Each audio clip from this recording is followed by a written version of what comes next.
Nagsimula ang anime sa nakakatakot na pulang araw kung saan isang mabangis na halimaw ang kumakain sa isang tao. Naantala ito sa pagdating ng isang mandirigma na may malaking espada at may matalas na mga mata, at sa pagsugod ng halimaw ay agad ding natagpas ang ulo nito. Kinabukasan ay natakot ang mga tao dahil sa mga pinatay na mga yoma kagabi. Naisip nila na may mga yoma na nakikihalubilo sa kanila kaya nagkaroon pa ng tensyon sa pagitan ng mga tao. Dahil dito ay napilitan daw ang chief na humingi ng tulong sa mga claymore pero tutol ang ilan dahil kalahating yoma ang mga ito. Nalaman ni Rocky sa kanyang kuya ang plano ng chief na humingi ng tulong sa mga claymore. Dumating na rin ang ipinadala ng organisasyon na isang babae na may silver na mata. Subalit natatakot din ang mga tao dahil sa taglay nitong dugo ng yoma. Nais nang magbayad ng chief pero sinabi ng claymore na may kukuha daw nito pagtapos ng misyon at kung mamatay siya ay di na kailangang magbayad. Pag alis ng claymore ay nanghina ang chief sa presensya nito. Nagsitago ang mga tao sa mandirigma pero isang bata ang lumapit kaya muntik niya nang mapatay. Pero di daw natatakot si Rocky dahil mukha naman itong mabait. Tinanong din ni Rocky kung isa siyang tunay na claymore ngunit sagot nitong ang mga tao lang ang nagbigay ng bansag sa kanilang organisasyon. Kalaunan ay nagpahinga ang claymore dahil 3 araw daw siyang walang tigil na naglakbay. Kinwento ng batang lalaki na pinatay ng yoma ang kanyang mga magulang kaya ang kuya na lang niya ang kasama. Nilinaw naman ng mandirigma na nais niya lang gawin ang misyon. Bago umalis ay tinanong niya ang pangalan ng babae pero ayaw nitong sabihin. Pag-uwi ni Rocky ay nakita niya ang namatay niyang uncle. Saka napansin na kakaiba ang kinikilos ng kuya dahil ang katawan pala nito ang ginawang bahay ng yoma at sa ngayon ay nais na daw siya nitong patayin kaya talsik si Rocky. Nang kakainin na siya nito ay dumating at pinutol ng claymore ang kamay nito. At sinabing naamoy niya kay Rocky ang amoy ng yoma. Umatake ang halimaw ngunit siya pa ang naputulan ng isa pang kamay. Saka mapapansing isa ring halimaw ang claymore na tuluyang hiniwa sa gitna ang yoma kaya nanginginig ang kawawang Rocky. Kinabukasan ay naglalakbay mag-isa sa disyerto si Rocky dahil pinaghihinalaan na rin ng mga tao na isa na rin siyang yoma.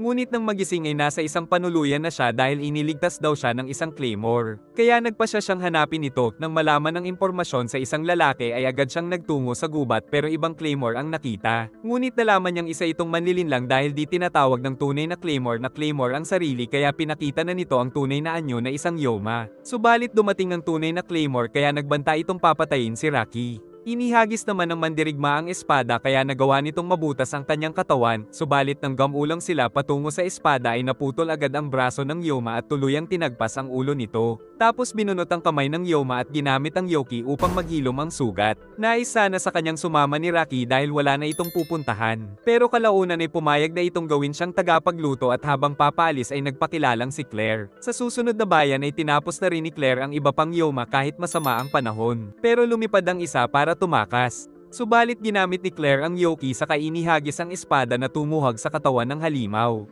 Tinanong ni Rocky kung pwede ba silang kumuha ng konting pabuya. Giit ni Claire na ang organisasyon ang nagpapasahod sa kanila. Dahil di nakakaramdam ng gutom si Claire ay inihagis niya ang espada para tamaan ng isang hayop upang may makain si Rocky. Iniluto ng binata ang masarap nilang hapunan at sarap na sarap siya sa pagkain. Pero nakaisang kagat lang si Claire dahil di pala madaling magutom ang mga claymore. Naitanong din ni Rocky kung ba't ito naging claymore. Sagot ni Claire na personal ang kanyang dahilan, saka pinakita ang personal na tatak sa espada mula sa organisasyon. Saka ito nagtungo sa malayo kung saan ibinigay sa kanya ni Rubel ang bagong damit. Tapos pinagmasdan nito ang kanyang sugat at nagbabala na maaari pa rin siyang mamatay pag tinamaan ng vital organ. Nagbabala din ng lalaki na huwag siyang masyadong mapalapit kay Rocky. Ibinigay din nito ang itim na baraha at nakilala niyang ito ay ang tatak ng kanyang kaibigan. Kinabukasan ay kinatakutan na naman ng mga tao ang claymore na di nagustuhan ni Rocky. Saka dinala ni Claire si Rocky sa panuluyan upang doon muna manatili habang siya ay patungo sa misyon. Pag alis ni Claire ay kinausap ni Ermita si Rocky kung ba't di ito natatakot sa mga claymore. Dagdag pa nitong ang mga claymore ay ginagamit lang ang lakas ng pag-iisip upang manatili silang tao pero kapag naging mga yoma na sila ay nililigpit sila ng organisasyon. At ganito ang gagawin ngayon ni Claire sa dating kaibigan pero sumunod sa kanya si Rocky kaya pinakita ang black card na ipinadala sa kanya. Nakita na nila ang isang claymore na nagpadala ng black card para humingi ng pabor kay Claire na patayin siya habang isa pa siyang tao. Pero pinigilan siya ni Rocky dahil di nito naiintindihan ang nangyayari. Subalit umiiyak na tinuloy ng dalawa ang nakatakdang katapusan ng bawat claymore saka nagpasalamat ang kaibigan dahil namatay pa rin siyang isang tao. Di ito matanggap ni Rocky pero pinaliwanag ni Claire na ito talaga ang tadhana ng mga Claymore. Samantala sa Holy City of Rabona ay meron na namang biktima ng Yoma. Kaya mapipilitan daw si Father Vincent na tumawag ng Claymore kahit nalabag ito sa kanilang batas. Ibinigay ni Rubel ang misyon na ito kay Claire pero kailangan niyang maitago ang Yoki o ang dugo ng Yoma kaya binigyan siya ng gamot pero mawawala din ang kakayahan. Saka nagpanggap na magkapatid ang dalawa kaya nakapasok sila sa bayan ng di pinaghihinalaan. Nagtaka si Rocky sa ipinagbago nito kaya sinabi ni Claire na sanay silang mag-adjust sa bawat sitwasyon. Pumasok sila sa simbahan pero di pinahintulutan ng bantay kaya nagpalusot si Claire na magpapabautismo sila. Nakita nila doon ang mga labi ng pinunong pari pero di makaramdam ng Yoma si Claire dahil sa ininom na gamot. Nagtungo sila kay Father Vincent at sinabi ni Claire na siya ang ipinadala kaya nakiusap ang father na magtungo siya mamaya sa bell tower. Sa panuluyan ay di masyadong makatulog si Rocky sa dami ng nakain dahil pala siya ang kumain ng para kay Claire. At kalaunan ay umalis na ito para sa misyon. Saka gumamit ng cable upang makaakyat sa bell tower kung nasaan si Father Vincent at pinag-usapan nila ang misyon ni Claire. Tapos nakiusap din si Claire na kung mamatay siya sa laban ay ampunin nila si Rocky.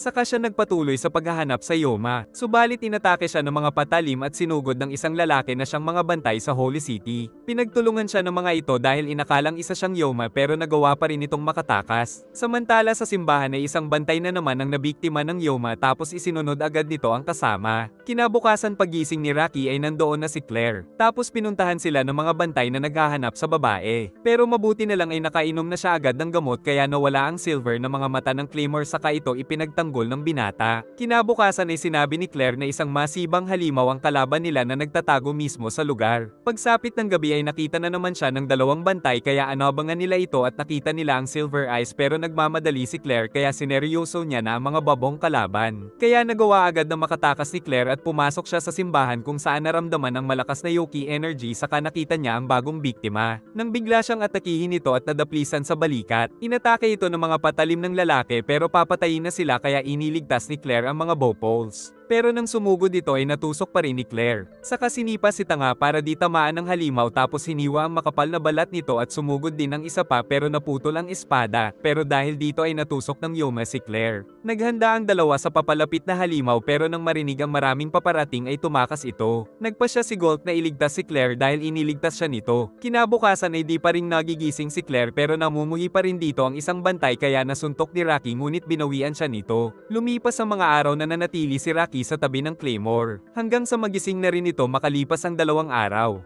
Pagsapit ng gabi ay nagtipon ng lahat ng priest upang matukoy ni Claire kung sino ang Yoma sa kanila. Saludo si Gold kay Claire dahil pag nakita daw nito ang Yoma ay kakapit ito at magkasama nilang tutusukan. Pero di nahanap ni Claire ang Yoma sa mga priest. Samantala si Rocky ay dala ang estatwa ngunit kinilabutan siya sa bangkay ng dating priest leader. Si Father Vincent ang pinaghinalaan dahil ito na lang ang di natitignan ni Claire. Pero nang tignan ng Claymore ay hindi rin ito isang Yoma kaya naisip niyang sa bangkay nagtatago ang halimaw na nagsimula nang bumangon sa likod ni Rocky at inatake siya nito pero naprotektahan siya ni Claire. Pero muntik na silang matusok ng Yoma at tatapusin na si Rocky na iniligtas naman ni Gold saka pinutol ang daliri nito sa kasinugatan ng kasamahan. Tapos pinagtulungan ng tatlo ang Yoma pero di mapatay ni Claire gamit ang kutsilyo at nang sumugod si Gold ay nakuha nito ang kanyang espada na sinalag ng nagdudugong Claire at nagpatuloy sa pag-atake kaya naputol ang kutsilyo niya. Mabuti ay inihagis ni Gold ang estatwa kay Claire. Kaya naman ginawa nitong shield at lumabas ang big sword ngunit nakipagsabayan sa espada ang Yoma kaya pa ito sa mukha. Tapos inatake siya ng mga galamay ngunit naputol ni Claire ang braso nito. Napahanga si Gold pero giit ni Rocky na pinipilit na lang ni Claire ang sarili dahil sa mga sugat na napansin rin ng Yoma kaya natusok siya nito ng mga galamay sa kabina libag. Tapos pinrotektahan ni Gold at saka pinutol ang daliri nito saka nakiusap sa Claymore na tapusin ang halimaw. Walang kwenta ang mga kutsilyo kaya natusok si Tanga. Samantala si Gold ay muling nagpatusok upang makasugod si Claire at maputol ang isa pang braso nito. Subalit tinusok ng halimaw ang sarili upang makagat siya, pero nalaman ni Claire na sa ulo ang kahinaan nito kaya nang mahiwa ay tuluyan na itong natalo. Ngunit di na rin makontrol ni Claire ang Yoki blood kaya nakiusap kay Gold na patayin na siya nito habang isa pa siyang tao. Pero di pumayag si Rocky at dahil sa pagmamahal ng isang tao ay nagkaroon ng liwanag at nagawa ni Claire na muling makontrol ang Yoki blood. Kinabukasan ay pumayag na daw si Father Vincent na ampunin si Rocky. Subalit mas pinili pa rin ng binata na sumama sa Claymore kaya ibinigay nila Golk ang isang espada sa kanya upang matulungan niya si Claire. Sa nakaraan ay ipinakita ang isang mahusay na Claymore na si Teresa. Saka sinabing ibigay nila ang bayad sa lalaking nakaitim na magpupunta sa lugar dahil kung hindi sila magbayad ay pababayaan ang kanilang village sa mga pag-atake ng mga Yoma. At kalaunan ay sinabi sa kanya ng lalaki kung saan ang susunod niyang misyon. Kung saan walang pag-alinlangan na nagtungo si Teresa of the Faint Smile na pinakamalakas na Claymore. Nang dumating si Teresa ay pinagpapatay niya ang marami sa mga tao doon. Ngunit mga Yoma pala na nagpapanggap na tao ang mga inaatake niya subalit walang kwenta ang mga ito sa kanyang husay sa espada. Pero kulang pa ng isa ang Yoma subalit napatay niya pa rin ito na nagtatago sa likod ng isang batang babae. At pagsapit ng gabi ay mas komportable pa rin siyang matulog sa sahig. Kinabukasan ay nais sa kanyang sumama ng batang iniligtas kahapon. Giit ni Panot na makikita sa katawan nito ang mga pasa dahil pinaglaruan ng mga Yoma. Subalit pinagsisipa ito ni Teresa dahil ayaw niya ng pabigat. Ngunit pagsapit ng gabi ay sinundan pa rin siya ng bata. Iniligtas niya pa rin ito ng akalaing merong Yoma pero isang bandido pala.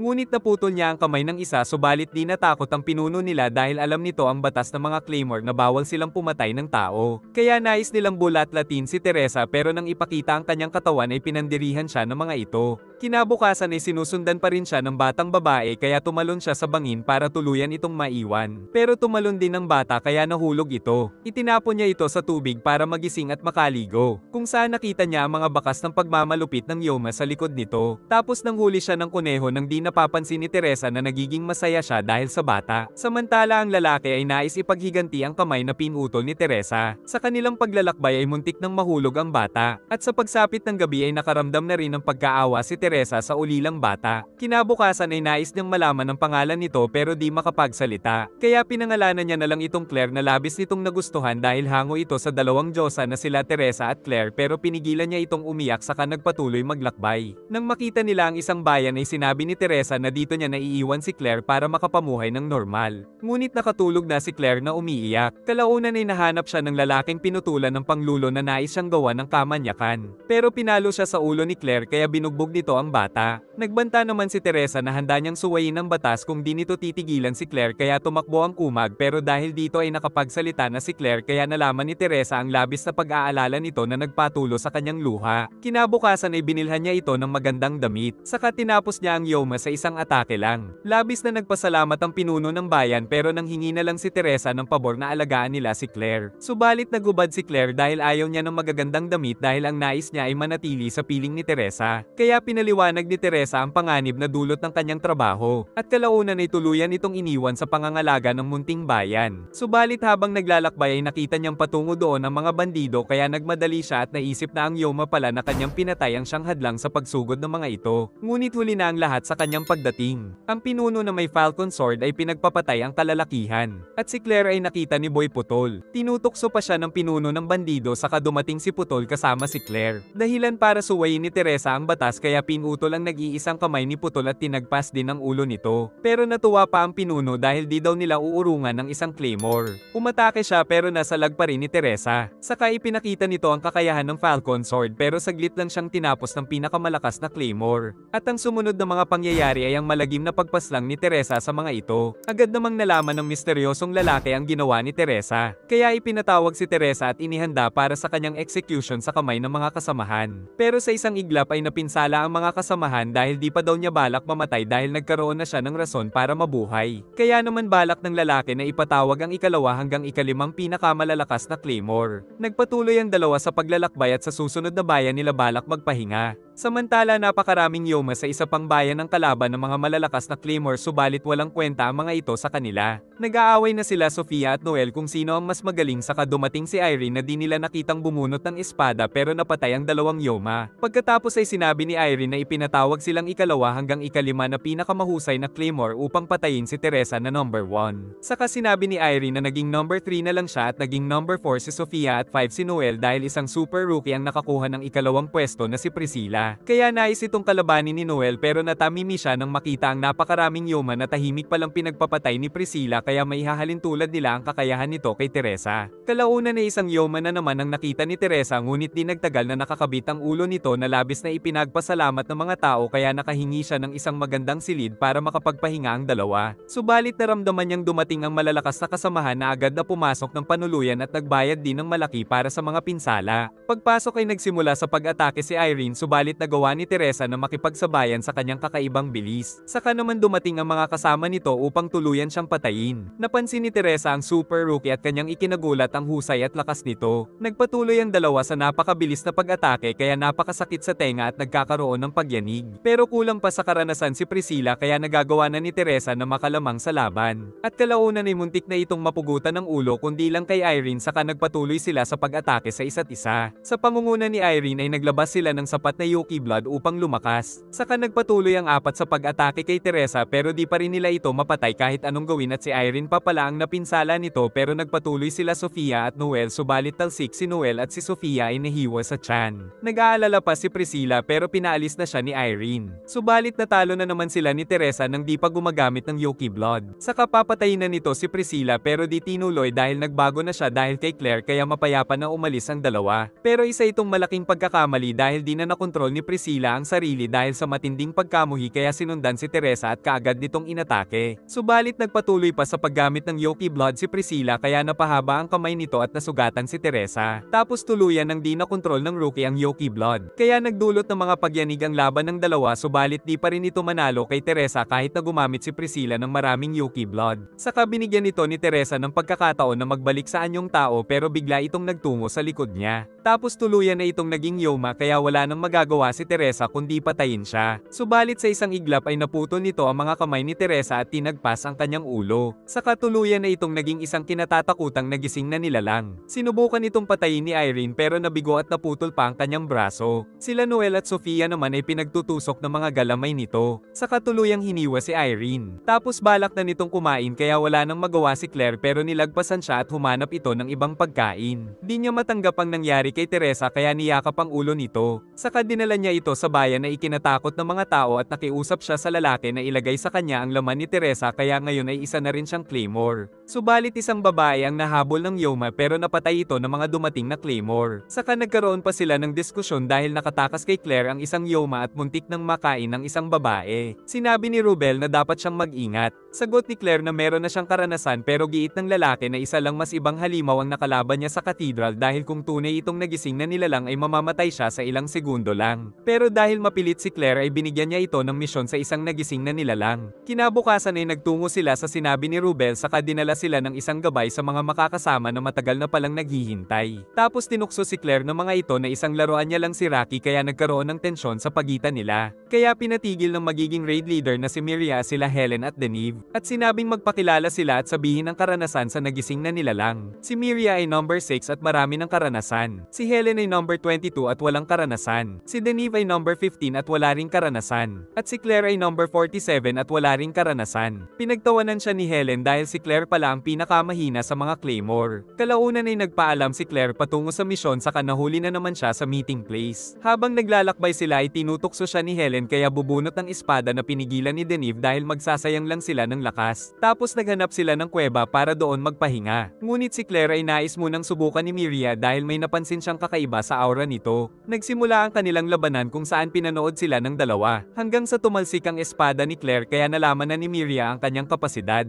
Ngunit bumagsak na si Claire at iniwan nila sa gitna ng ulan. Habang natutulog ay napanaginipan niya si Teresa. Hanggang sa sumapit ang umaga kaya agad silang nagsimula sa paglalakbay. Pero naisip pa rin ni Helen na isa lang pabigat si Claire. Nang dumating ang isang lalaki na isa daw sa nagpadala ng request pero nilabas ni Miria ang espada dahil isa pala itong Yoma na napinsala siya. Saka nalaman nilang ito pala ay isang kinatatakutang nagising na nilalang. Nabahala sila dahil isang kinatatakutang nilalang ang kanilang makakalaban. Samantala sa malayo ay pinatawag ni Ermita si Galatea upang pakiramdaman ang mga Yuki blood ng mga Claymore. Dahil sa bilis ng halimaw ay nawasak ang kaliwang bahagi ni Deneve at nahulog sa bangin. Pero iniluwa dahil ang pangit daw ng lasa nito. Umatake si Helen ngunit nakailag naman ito, saka muntik na siyang matusok sabay umatake ng dila na sinalag ni Claire kaya siya ang nahuli nito at binalibag. Gumamit din ng Yuki blood si Helen upang mapahaba ang kanyang kamay saka hiniwa ang mga mga galamay ng Yoma. Pero muli itong nabuo saka umatake nang muli itong pinutol ni Denib na nabubuo na muli ang kaliwang braso gamit ang Yuki Blood. Nagtaka naman si Miria kung ba't may ganitong mga kapangyarihan ng kanyang mga kasama. Subalit tumubo lang muli ang mga galame ng Yoma. Sa malayo ay pinakikiramdaman ni Galatea ang nangyayari sa kanilang Yuki Blood upang malaman ni Ermita. Muli nila itong sinugod at inatake pero napakabilis umilag.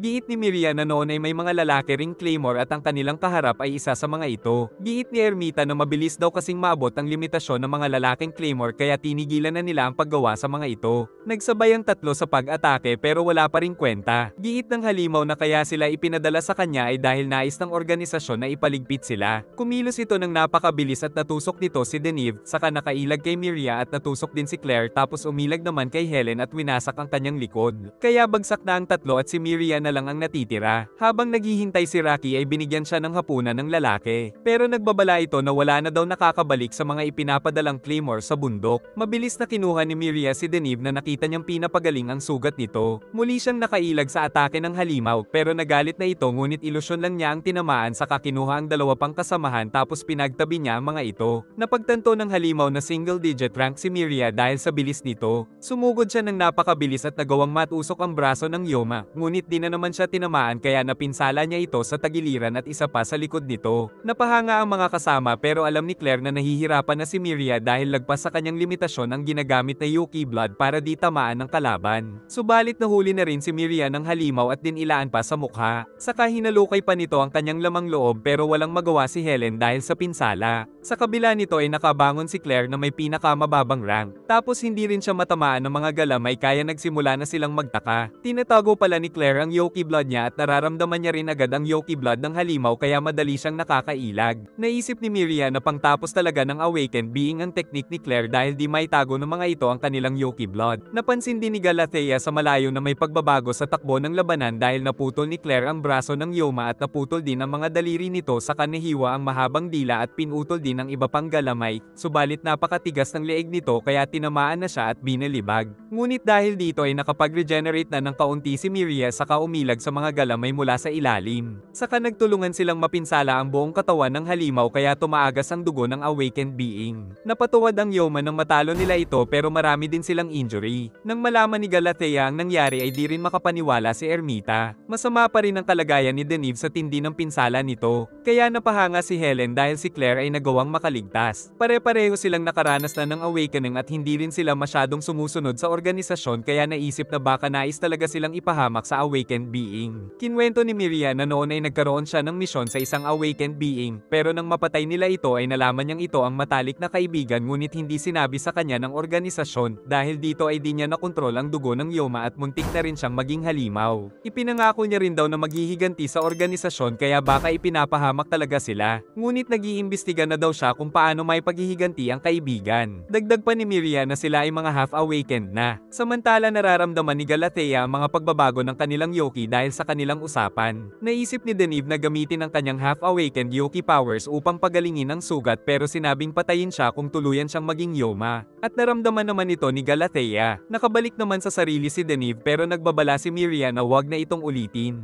Saka napansin ni Claire na may nagmamasid sa kanilang Yuki Blood at napansin din siya ni Galatea kaya pinag-utos ni Ermita na tandaan ang Yuki ng mga ito. Nagpa siya naman ng apat na manahimik muna upang di pagsuspechahan ng organisasyon. Dahil sa kanilang half-awakened state ay magagawa naman nilang lumaban sa mga high-rank Claymore pero nagbabala si Miria sa top 5. Saka pinakita niya ang mga simbolo ng mga kailangan nilang iwasan na Claymore ngunit ang rank 4 na si Ophelia ay masyado daw brutal kaya ito ang pinakaiwasan nila. At agad daw nasasabihin ni Miria pag may natuklasan na may kinalaman sa kalagayan nila. Sa ngayon ay kailangan daw nilang mag-ingat sa mga kapwa Claymore. Saka nabuo ang kanilang samahan. Samantala nalalaman ng rank 3 na si Galatea na baka makasagupa niya ang isa sa kanila balang araw. Giit ng matanda na wag na siyang maghintay, subalit nakabalik naman si Claire tulad ng pangako nito. Tinapos ni Claire ang tatlong Yoma sa isang bayan. Subalit nagbigay kaagad si Rubel ng bagong misyon kay Claire na manghunt ng Awakened Being na mas malakas daw sa lalaking nakalaban nila. Nagsasanay si Rocky upang magkaroon ng pakinabang. At kinabukasan ay lumakad mag-isa si Claire patungo sa kalaban at naramdaman na tila nagbababala ang kanyang katawan sa isang bagay. Pagdating ay isang claymore lang ang nakita niya. Nais makita ni Claire ang simbolo nito upang makilala kung sino, ngunit nagtungo ito sa likod dahil amoy awakened being daw siya, saka tinusok nito at tinikman. Mabuti ay dumating si Rocky upang iligtas siya. Nang makita ang simbolo ay nalamang ito ang malupit na si Ophelia. Nagbanta si Claire pero sagot ni Ophelia na pinapatahimik niya ang lahat ng biktima para di malaman ng organisasyon, saka pinutol ang kanyang mga paa at kailangan daw niyang mabuo ito bago pa mapatay si Rocky. Kaya nagmadali siyang ikabit ang paa habang pinaglalaroan lang ni Ophelia ang binata. Subalit kalaunan ay dumating ang puntirya nilang Yoma na nasabik sa dugo ni Rocky, kaya nagtransform ito at winasak ang mga gusali upang walang sagabal sa kanya. Ngunit inihagis pa ni Ophelia si Rocky at nais nitong panoorin ni Claire kung paano ito kainin ng Yoma. Umatake pa si Rocky pero napakatigas ng mukha nito. Subalit bago makain ay ginamit ni Claire ang maraming Yoki blood upang mailigtas ang binata. Nagtaka si Ophelia kung ba't di pa siya tuluyang naging Yoma, ngunit papatayin na lang daw niya silang lahat. Samantala kumapit si Rocky at tumakas ang dalawa na susundan sana ni Ophelia pero pinigilan ng halimaw dahil mayabang daw siya. At matapos ang pagwawala ay nahuli siya ng halimaw at binali ang leeg. Subalit matapos ang ilang segundo ay tinapos ni Ophelia ang halimaw dahil di pala ito namatay, saka tinuluyan ng ulo nito. Nagtatago ang dalawa pero kailangan nilang maghiwalay dahil mahahanap din ito si Claire, subalit ayaw siyang iwan ni Rocky.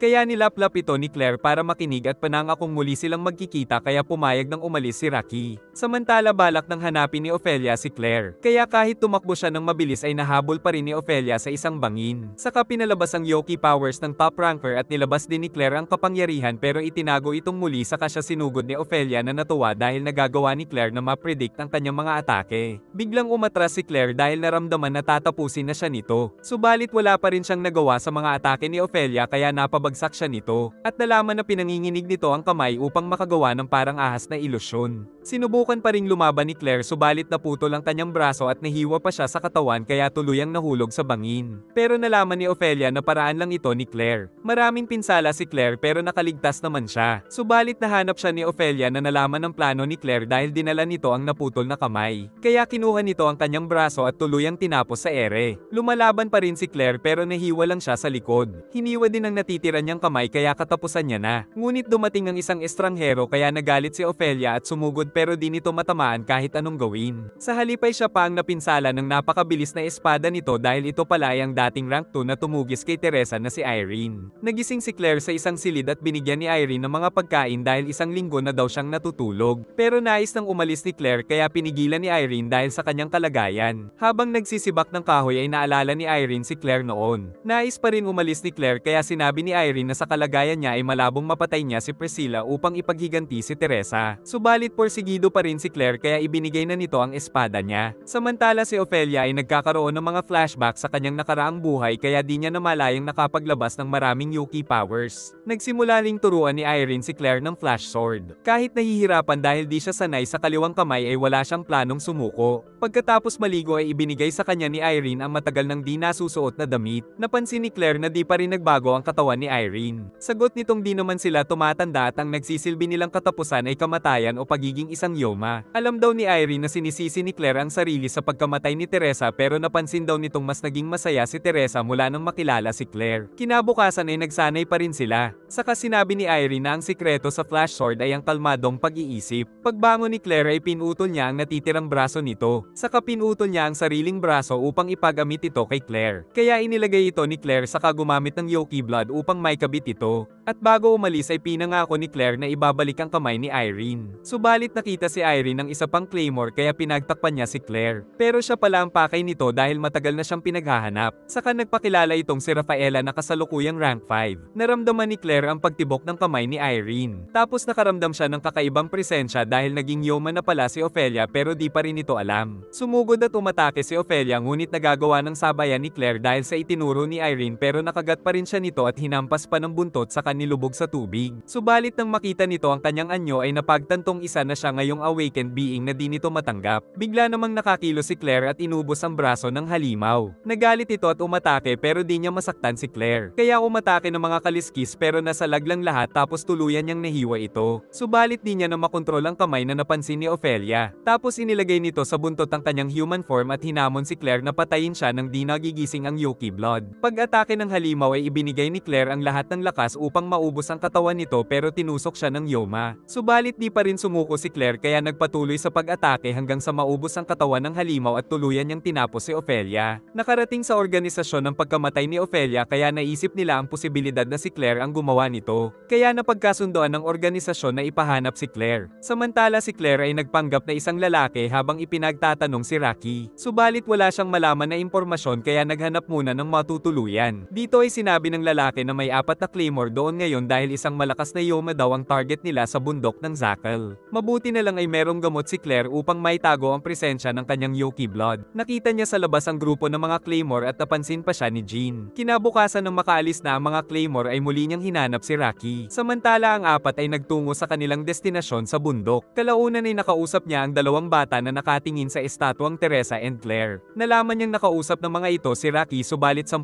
araw na ang nakalipas. At kasalukuyan namang naglalakbay sa disyerto si Rocky. Isa sa 4 na claymore ang nagbalik sa bayan at nakiusap na iligtas ang mga kasama subalit tuluyan na itong namatay. Samantala balak ni Claire na magtungo sa mapanganib na bundok. Sa loob ng kuweba ay patuloy naman ang pag-torture sa mga claymore upang tuluyang maging Yoma. Ang isa ay namatay na at ang isa naman ay tuluyan ng nagising. Tapos pinagutos ng master na subukan ni Dolph ang lakas nito kaya sinuntok niya ngunit tinusok naman siya nito. Ngunit wala daw kwenta ang mga atake kaya pinagutos ng master na tapusin ito na agad namang ginawa ni Dolph. Sa paglalakbay ay nagbabala ang grupo ng mga manlalakbay pero nalalaman pala ni Claire na sila ay mga Yoma kaya pinaghihiwa ang mga ito. Sinubukan din siyang pagtulungan ng mga ito subalit tinapos niya lang ang 2 sa ere saka mabilis na hiniwa ang 2 sumugod at naramdaman ng mga kalaban ang kanyang pagdating. Pumasok si Claire sa isang kuweba at napansin ang kakaibang pagdaloy ng Yoki. Nalaman niyang ang Yoki na nararamdaman ay nasa mga bagay na nakatusok saka di niya naramdamang sumugod ang mga Yoma dahil sa dami ng Yoki energy sa paligid pero pinagpapatay niya lang agad ang mga ito. At tumakas ang isang Yoma nang biglang may malaking kamay na nanghuli dito at tuluyang pinatay.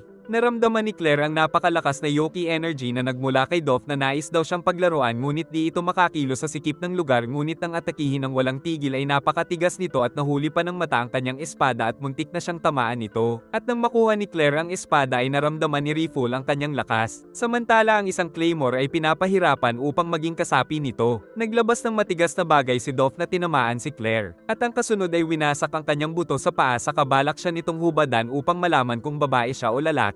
Dumating ang rank 3 na si Galatea na ang pakay naman ay si Claire. Dahil may bago na daw laruan si Dolph ay papatayin niya na si Claire. Subalit nabitiwan niya ito dahil kay Galatea. At aalis na sana sila pero inatake sila ni Dolph ngunit di matamaan. Tinira nito ang itaas para harangan sila ng mga bato. Kaya ibinaba niya si Claire at sinabing ang master ni Dolph ay nagtatago sa ilalim. Nagsimula na sa pag-atake si Dolph. Subalit hindi niya pa rin ito tinamaan sa kasinubukan ni Galatea na mahiwa ito. Muling di tumama si Dolph saka nagsimula ang rank 3 na atakihin ang malalambot na parte ng kanyang katawan tapos naputol pa ang kanyang kamay. Umakyat na rin si Riffle at tinukso si Dolph. Saka sinabing sumuntok siya ng buong lakas at determinasyon para tumama siya dahil kung hindi ay break na daw sila. Dahil dito ay napilitan si Galatea na umilag at atakihin ang mga bagay. Nagtaka si Claire kaya sinabi ni Riffle na maliit lang kasi ang porsyento ng Yoki energy na namamanipula ni Galatea kaya di nito mapipigilan ang buong lakas at determinasyon na pagsuntok ni Dolph. Kalaunan ay nasuntok nito ang claymore at dinurog ang katawan. Si Claire naman ay nagsimulang pagalingin ang sarili at nagawang mailigtas si Galatea. Ngunit nahihirapan ng makabalik si Claire kaya pinigilan muna ni Riffle si Dolph para pabayaan itong maging Yoma. Subalit tinulungan ni Galatea si Claire upang makontrol nito ang Yoki kaya napahanga si Riffle at niyaya silang maging kasapi. Nagtaka si Claire kaya pinaliwanag ni Galatea na noon ay merong 3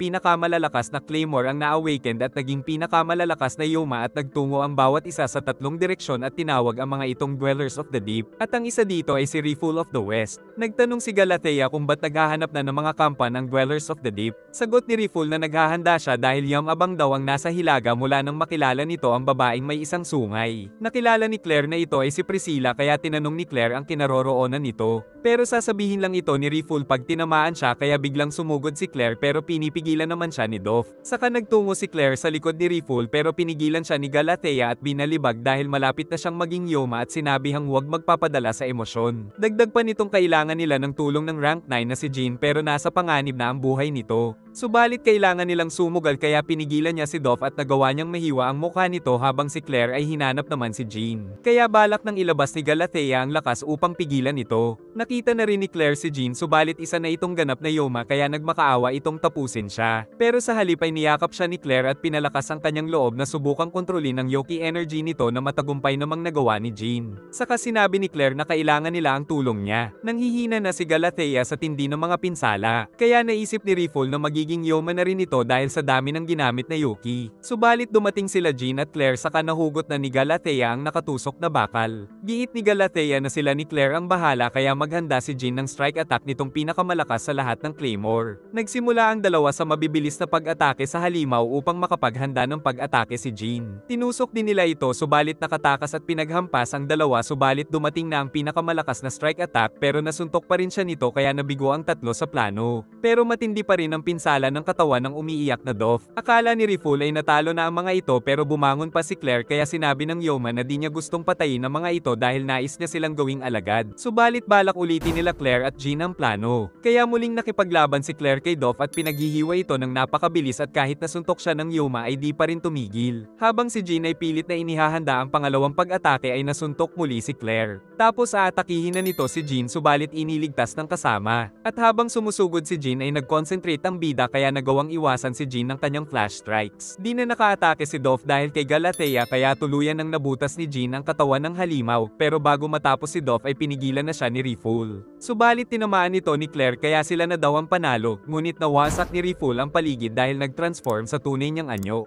Giit ni Riffle na ang pangalan ng Dweller of the Deep sa Hilaga ay si Silver King Easily. At kung nais daw itong matalo ni Claire ay kailangan nilang maging magkakampi saka ito umalis. Napagtanto ni Claire na malayo pa ang kanyang lakas sa nais niyang patayin. Ngunit sa pagpapatuloy ng tunay na misyon ay nais ni Galatea na dalhin si Claire sa organisasyon sa ayaw nito at gusto, subalit handa siyang ipagtanggol ni Jean dahil ito ang nagligtas ng buhay niya. Bigla namang naisip ni Galatea na sabihin na lang sa organisasyon na pinatay na si Claire ng Dweller of the Deep pero nagbabala itong sa muling pagkikita ay di niya na ito pagbibigyan. Samantala sa Hilaga ay napasubo ang mga pinadalang Claymore dahil di inaasahan ang nandoon. Patuloy pa rin na sinusundan ni Jean si Claire dahil sa utang na loob. Nang biglang pinakita ng bida ang bagong natutunang teknik at sinabing si Jean ang dahilan kaya niya ito natutunan kaya nakabayad na daw siya. Di nila naramdaman na nandoon na pala si Rubel at kasama nito si Rafaela na mahusay sa pagtatago ng Yoki energy. Nalaman pala ng organisasyon na nagsinungaling si Galatea pero dahil mahalaga ito ay di muna pinatay at pinadala na lang sa sobrang mapanganib na misyon. Kaya si Claire ay bibigyan na lang din daw ng mapanganib na misyon sa Hilaga dahil naubos ang grupo ng ikapito na pinadala doon. At kung matapos daw nila Claire ang misyon ay baka gantimpalaan pa siya ng organisasyon. Nagbanta din itong kahit anong oras ay pwede siyang patayin ng organisasyon kaya wag na siyang magtangkang magtago.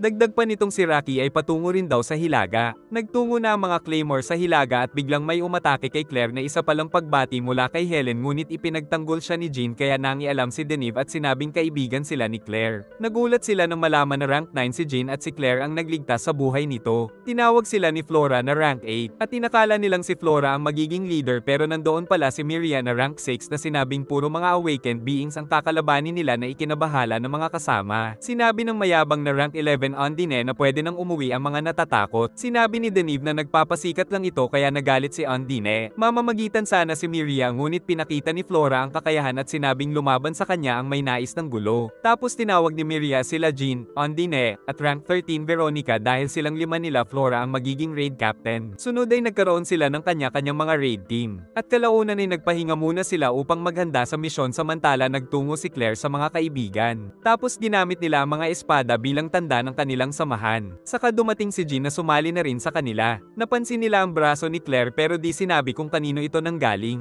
Giit ni Miria na tila ginawa lang silang sacrificial po ng organisasyon dahil malabong matalo nila si Silver King Easily. Samantala ang mga Yoma ay nasa sabik na sa 24 dalagang Claymore. Kaya nagsimula na silang manggulo sa bayan at walang awa na pinagpapatay nila ang mga tao pero nakaligtas ang isang babae dahil dumating ang mga Claymore. Mahinahon na ibinigay ni Miria ang strategy kaya naging organize ang kanilang paglaban sa mga ito. Mabilis namang kumilos si Flora subalit di tumama ang mga atake niya sa kapapatayin siya ng nakontrol na kasama mabuti ay nailigtas siya ni Claire. Tapos di makagalaw ang iba pang kasamahan at ang isa ay kinontrol nito para patayin sila. Subalit nagawa ni Claire na makontra ang Yoma gamit ang braso ni Irene. Kaya nag-transform na rin ang isa pang malakas na awakened being. Samantala sugatan na rin si Jin at minaliit ng Yoma ang kanyang kakayahang maging captain pero bigla siyang sinuntok ni Helen at inatake ng kasamahan. At nasa likod na rin pala ang iba pang mga squad kaya nagsimula na rin ang Yoma. Sa pag-atake ng Yoma ay tinamaan ng ibang claymore. Sila Ondine at Flora ay nagtulungan pero napakatigas ng armor. Umatake rin sila Claire at Deneve ngunit tumakas ang Yoma kaya sumugod mag-isa si Ondine ngunit kinontrol siya ng halimaw na pugutin ang sariling ulo. Pero pisngi niya lang ang nahiwa dahil sa kanyang lakas ngunit nakokontrol pa rin siya nito kaya pinilit ni Ondine na kumilos at nagsimulang umatake. Ngunit muli siyang kinontrol ng Yoma saka tinusok-tusok nito. Samantala nagtutulungan ng grupo ni Jean sa isang insektong Yoma. Muling tinusok si Ondine kaya sumugod si Claire at umatake ng mabilis at si Deneve ay iniligtas ang captain sa kanya tinulungan si Claire sa pag-atake. Samantala si Jean ay naghahanda ng pangtapos na teknik. Nagpatuloy sila Claire at Deneve ngunit nakontrol pa rin sila nito. Kaya gumamit sila ng Yoki Blood para mabawi ang kontrol sa katawan. Ngunit sa dami ng kailangan gamiting Yoki ng dalawa ay maaari silang ma-awakened na nais din mangyari ng kalaban. Umatake si Helen sa insekto pero di tinamaan at natusok pa ang kasamahan. Handa na si Jean kaya kinapitan ni Helen ang Yoma at pinaikot ni Jean ang espada sa kapinutol ni Helen ang mga galamay nito. Tapos sila Cynthia at Veronica naman ang nagbigay ng pangwakas na atake sa halimaw. Nagtaka ang isa pang Yoma dahil hindi naging Yoma sila Claire at Deneve at pinutakte siya ng mga ito ng atake. Subalit tinamaan ng Yoma si Deneve pero nabuo lang agad ang mga pinsala sa kanihiwa sa leeg ang halimaw pero makunat ito. Kaya tinulungan siya ni Ondine na tuluyang mapugutan ng ulo ang pagong. Pero bago mamatay ay kinontrol pa nito ang dalawang mahina para magpugutan ng ulo. Subalit pinaghihiwa nila Claire at Flora ang ulo upang makaligtas ang dalawang kasamahan. Saka sinabi ni Ondine na pabigat talaga ang mahihina. Nagtungo sa kanila si Helen at nag-alala si Claire kay Miria. Pero si Miria ay walang hirap lang na pinatay mag-isa ang isang awakened Yoma. Bagamat walang namatay ay marami sa kanila ang sugatan. Kaya binatikos ni Ondine ang strategy ni Miria. Giit naman ni Flora na maayos pa rin ang kinahinatnan ng lahat dahil na rin sa strategy ni Miria. Saka pinag-utos si Miria na magpahinga sila para sa susunod na laban. Alam ni Claire na maaari na silang maubos subalit giit ni Miria na wala na silang magagawa. Nahanap ni Rocky ang mga espada ng mga yumaong claymore kaya nagpasalamat dahil wala doon si Claire.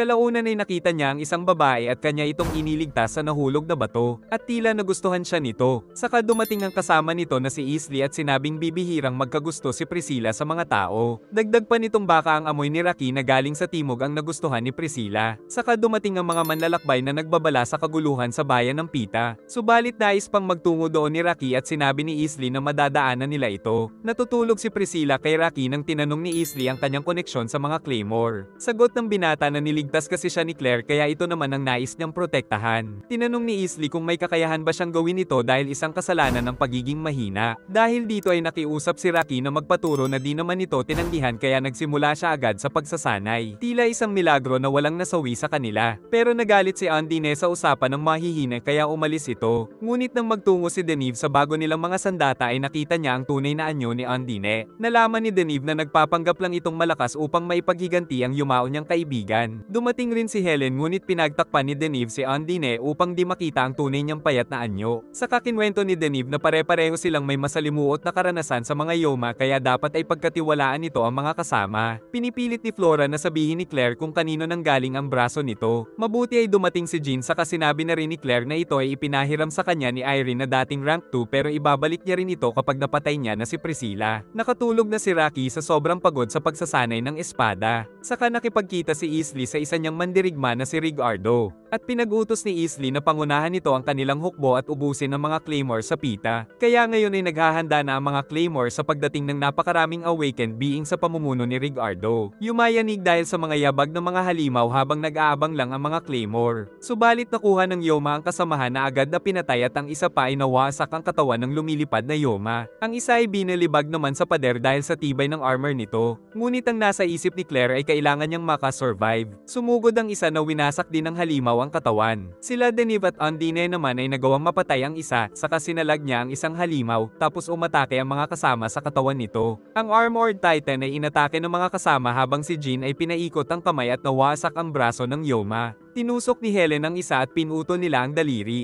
Umatake ng dila ang isa pa na pinagpuputol naman ni Miria. Ang dalawa ay tumatakbo at nag-aabang pala si Flora na gumawa ng alikabok at pinutol ang isa niyang braso. Saka pinagtulungan nila ni Claire na pulbasan ang katawan nito. Nalalaman ni Rigardo na nabawasan ng mga alagad kaya nais niyang patayin ang 5 team captain. Napansin ni Rocky na nawawala si Priscilla at may sumigaw pa na sinabing may halimaw kaya nag-alala siya. Subalit pagpasok ay di niya inaasahan na makita si Priscilla na kumakain ng tao. Napapaligiran na ang mga Claymore ng napakaraming awakened Yuma subalit umalis ang mga ito dahil sa paparating na delubyo na walang iba kundi si Rigardo na nag-transform sa Leon at pinatay agad si Veronica. At sinunod nitong atakihin si Undine na isa ring captain na mabilis lang din itong nagawa gamit ang matutulis na kuko. Si Rocky naman ay papatayin sana si Priscilla pero umiyak ito kaya di niya tinuloy. Saka dumating si Isley at nakiusap si Rocky na tigilan nito ang pagkain ng tao. Sinusubukan ni Jean na pigilan si Rigardo. Subalit sa muli niyang pagsugod ay di tumama kaya siya ang nabutas nito. Nagalit naman si Claire pero tinapik lang siya saka pinatay nito kaagad si Flora. Tapos tagumpay na rin itong napatay si Flora sa isang iglap at ipinamalas ang nakakatakot niyang aura. Si Miria naman ang bagong puntirya ni Rigardo ngunit umatake si Claire. Subalit mabilis lang itong nakapunta kay Miria na nakatakas at inatake ni Helen saka sumugod sila Claire at Deneve at nakipaglaban sa ere ngunit napinsala sila nito. Dahil kay Claire ay nakailag si Deneve saka nasalag ng bida ang mga atake kaya nalaman ni Rigardo na nararamdaman nito ang Yuki. Natutulog na si Priscilla nang sinabi ni Isley na normal lang na kumain ito upang hindi mamatay. At sinabing ito ang tadhana ng lahat ng mga Claymore. Kaya tinanong ni Rocky kung sino talaga si Isley na di naman ito sinagot. Nakailag ito kay Miria at nakagamit siya ng ilusyon pero nasalag pa rin siya ng awakened Yoma. Muli itong pinutakte ni Claire ngunit nakatakas sa kanya at tinamaan pa nito ng mga kuko si Deneve. Giit naman ni Deneve kay Helen na tulungan niya sila Claire at Miria na tanging pag-asa nila. At habang nakahiga ay naiyak na lang siya dahil patay na si Undine. Nagpatuloy ang mabilis na bakbakan pero patuloy nitong tinutugi si Miria. Si Claire naman ay frustrated dahil napakabagal ng katawan. Nakikipagsabayan si Miria ngunit napinsala na pala siya sa balikat. At sa muli niyang pagsugod ay nalikuran siya nito pero nasalag niya at nakagamit siya ng ilusyon. Pero napapagod na siya at tinamaan na naman pala ng kalaban kaya napaluhod.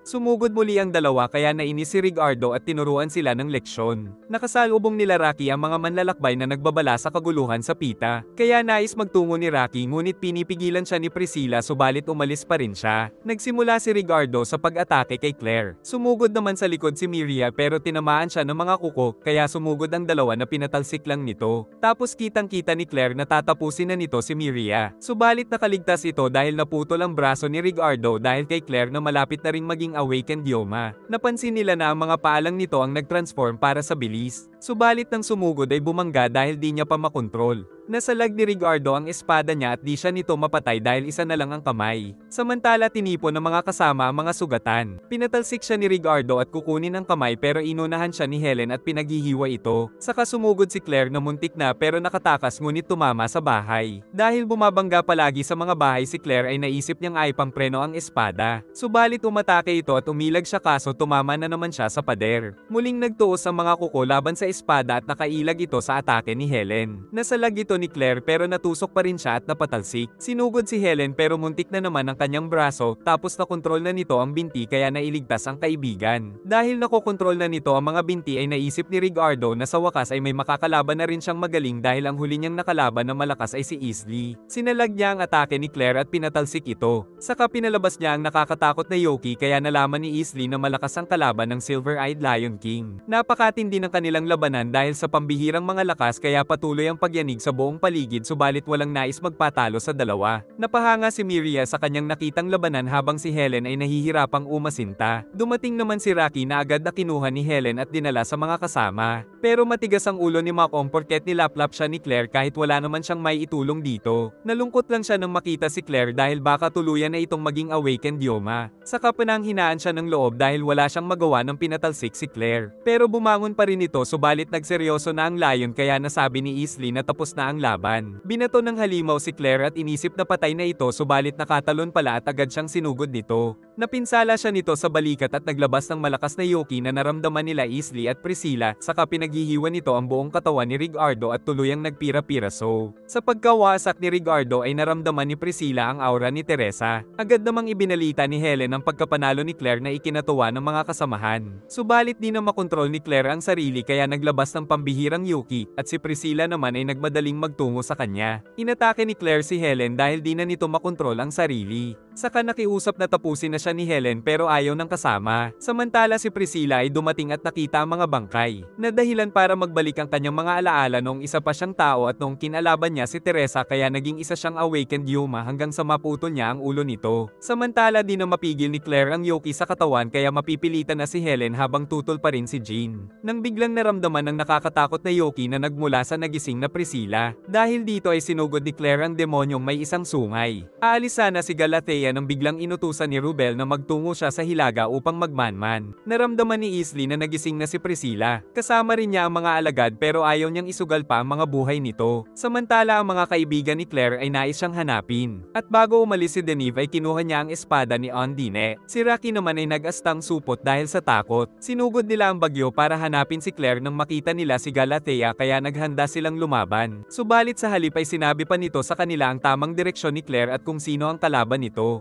Umiiyak pa rin si Boy Supot pero nang makita niyang pinipilit pa rin ni Jean ay naglakas loob na rin siya. Nagpatuloy sa pagtakbo sila Miria patungo kay Claire na nasa itaas ng bulkan habang nanunood si Easley. Nang dumating si Claire ay nagpatuloy sa pagsugod pero di niya magawang tamaan si Priscilla kahit na anong gawin. Sa isang atake ni Priscilla ay nawasak ang paligid at inakala nitong si Teresa ang kaharap. Muling umatake si Claire pero napatalsik siya nito. Naramdaman nila Helen na lumakas pa ang yoki ni Claire. Kaya sinabi ni Miria na ang yoki ni Claire ay nanggaling sa katawan ng dating rank 1 na si Teresa. Samantala patungo na rin sila Rocky at Jean ngunit malubha ang tama ng Claymore. Patuloy na natatalo si Claire kaya desmayado si Priscilla sa kanya. Umatake ng mabilis si Claire kaya tumalsik ang espada ng kalaban pero tinusok siya ng galamay nito. Matapang na sumugod si Claire ngunit natusok siya ng sungay. At habang nasa ibaba ay pinagtutusok pa siya ni Priscilla. Subalit naputol ni Helen ang mga galamay pero nahulog si Claire kaya iniligtas ni Miria at kinuha ni Deneve ang espada. At handa nilang ipagtanggol si Claire kaya pinaligiran nila ito at inatake ngunit nasa lag kaya pinutol ni Miria ang pakpak. Subalit nagalit at naglabas ng mas maraming yoki si Priscilla. Naramdaman naman ito ni Jean kaya dinala niya na si Rocky kahit masakit ang kanyang sugat. Nakita nila ang mas nakakatakot na Priscilla na umatake sa kanila ngunit nakailag ang mga Claymore pero nakatakas din ito sa kanila. Tapos pinaulanan sila ng napakaraming tinik. Samantala di umubra ang ilusyon kaya nahuli si Miria at tinusok ng mga kuko. Binato ito ni Deneve pero ibinalik ito at tumusok kay Helen tapos naputol ang kamay ni Deneve. At mabuti na lang ay nakatakas si Helen sa atake pero naputol naman ang kanyang paa. Dahil dito ay naisip ni Miria na wala na silang pag-asa. Subalit dahil sa kagustuhang matalo si Priscilla ay tuluyan ng naging isang awakened Yoma si Claire. Naramdaman nila ang nakapangingilabot na yoki ng bida na nagkaroon ng mga galamay. Nabaliw si Priscilla dahil naisip niyang ito ang pumatay sa kanyang pamilya kaya inatake ng maraming tinik subalit nakatakas si Claire at pinaghihiwa siya. Saka nagtama ng walang tigil ang malulupit nilang mga sandata kaya tutok na tutok ang mga kasama. Pinaulanan ng atake si Priscilla at ginamit ni Claire ang mga galamay habang nag-e-enjoy lang si Easley sa panonood. Nagsabayan sila sa ere nang mapatalsik nito si Claire. At sa bilis ay naisip ng mga Claymore na di nila mapipigilan ng mga ito. Nahulog si Claire at muntik ng tamaan ng kalaban. Nasalag ni Claire ang mga galamay at inihagis niya pa ang malaking bato pero sa kabila nito ay di niya pa rin masaktan si Priscilla at nahuli pa siya. Saka inihagis siya nito at pinaulanan ng mga tinik na puminsala sa bida. Subalit nang mahuhulog na siya at tutuluyan nito ay naalala niya si Teresa kaya nagising siya at nagawang makalipad sa sobrang bilis na pagwasiwa sa mga galamay na dahilan para di masalag ni Priscilla kaya napinsala ito at nahulog. Dahil sa aura ni Teresa na taglay ni Claire ay nakaramdam ng takot si Priscilla. At nang papatayin na ito ni Claire ay pinigilan siya ni Rocky dahil biktima lang din ito. At kung patuloy siyang papatay ay magiging ganap na siyang isang Yoma kaya niyakap siya ng binata at naalala naman siya ni Claire. Pero di mapigilan ang sarili kaya pinatay niya si Rocky ngunit iniligtas pala ito ni Jean. Giit ni Jean na si Claire din ang nagligtas sa kanya noon at gamit ang huli niyang yoki ay tutulungan niyang makabalik si Claire. Ayaw pang pumayag ni Claire kaya pinaalala ni Jean ang mga tao na nais siyang magpatuloy at isa na siya doon. Kaya naman nakabalik na sa pagiging tao si Claire dahil kay Jean. Si Priscilla naman ay kinuha na ni Easley na mabuti na lang ay wala sa mood na patayin sila kaya ito umalis. Sinabi ni Galatea na naramdaman niya rin si Easley sa hilaga. Nais din malaman ni Rubel kung naubos ba ang mga Claymore ngunit di ito matukoy ni Galatea. Inilibing nila si Jean at umalis na ang tatlo. At pare-pareho din silang nagpasyang huwag nang bumalik sa organisasyon. Si Claire naman ay inaalala ang kaibigang si Jean. Kahit mas magiging mapanganib dahil sa organisasyon ay nais pa ring sumama ni Rocky kay Claire. At naalala niya pa si Teresa bago sila nagpatuloy sa mas mapanganib na paglalakbay.